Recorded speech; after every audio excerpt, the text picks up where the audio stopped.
When I moved to Mankato in 1991, I didn't know that I had moved home, literally.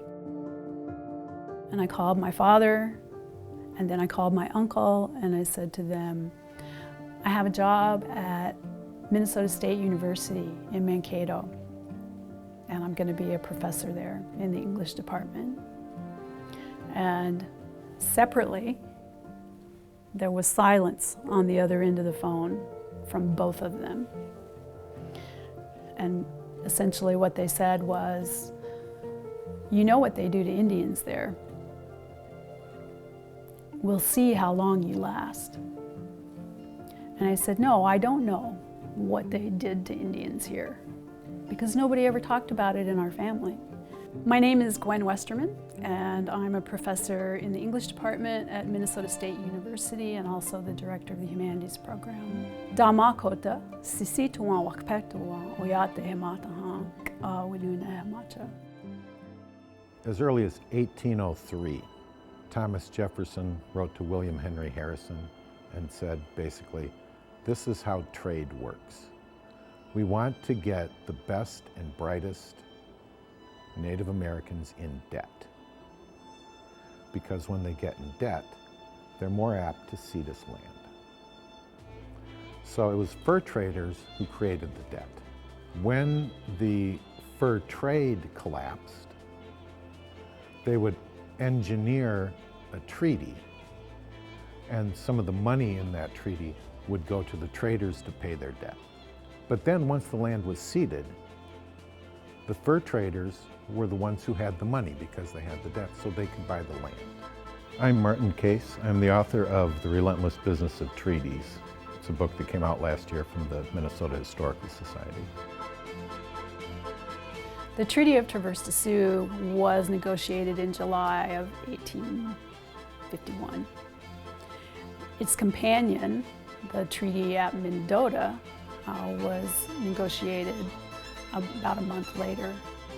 At one point, Luke Lee required that the treaty be written in Dakota language. And so missionary Stephen Riggs and Alexander Faribault translated the treaty from English into Dakota language. However, when we located that transcript of the 1851 treaty in Stephen Riggs's handwriting and translated it back from Dakota into English, there are sections of the English version missing from the Dakota version. There is the inclusion of Dakota concepts of what it means to be a good human being and our responsibilities and our obligations to each other as relatives that Riggs included in that treaty language. There really was no immediate need for U.S. settlement to spill into 20 million acres. At the Dakota Treaty of 1851, Luke Lee, the Commissioner of Indian Affairs, and Ramsey promised that if they gave this land and just moved to this little strip of land, starting from here, from Traverse des Sioux, over to the Dakotas, just a little bit on either side of the river, that they wouldn't have to deal with white people for generations. When the treaty went to Congress, parts of it were struck out. The reservation on both sides of the Minnesota River was changed to just the 10 miles on the south side of the river, effectively cutting in half what they had negotiated. Treaties were how the indigenous right to occupancy was extinguished, as they called it. So it isn't that sovereign rights were retained by indigenous people only. It's property rights of everybody were created in treaties.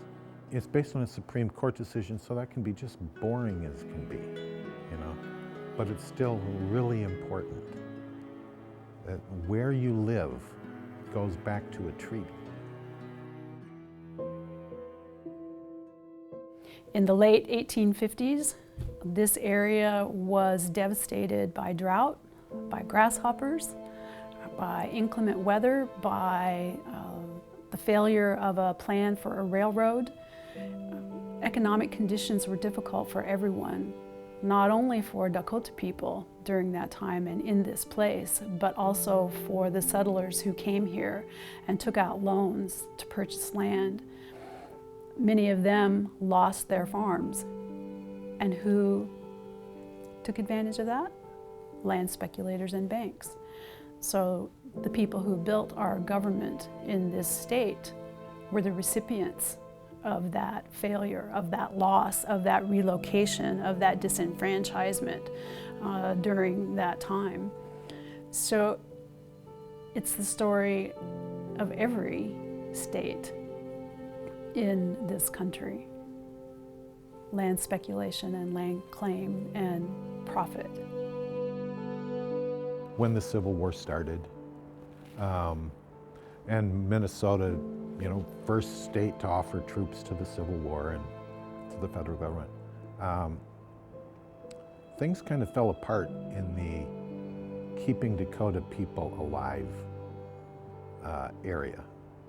Grain on hand that wasn't distributed, late annuity payments, to the point of starvation. So what was flawed about the process that led up to the events of 1862? Everything. The treaty process, dysfunctional from the beginning.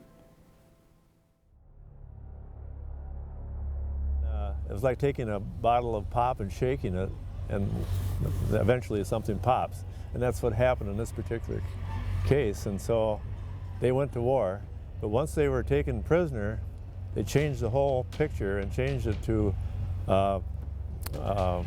war criminals.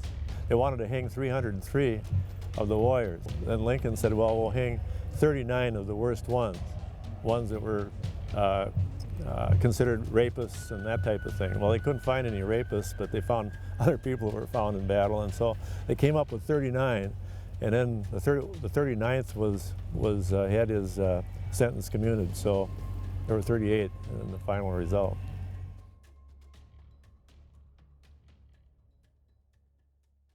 My father's family is from Siston, the Siston Wahpeton Dakota Oyate, but also from the people at Flandreau, the people at Santee, and I knew that our Sioux history, our Dakota history, was in South Dakota, but nobody ever talked about the connections to Minnesota.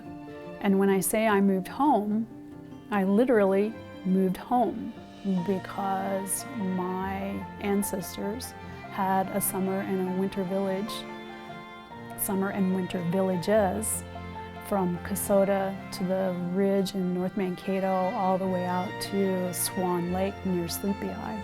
There is so much work still to be done in terms of collecting our stories and our experiences as Dakota people and interpreting the history that was written for us.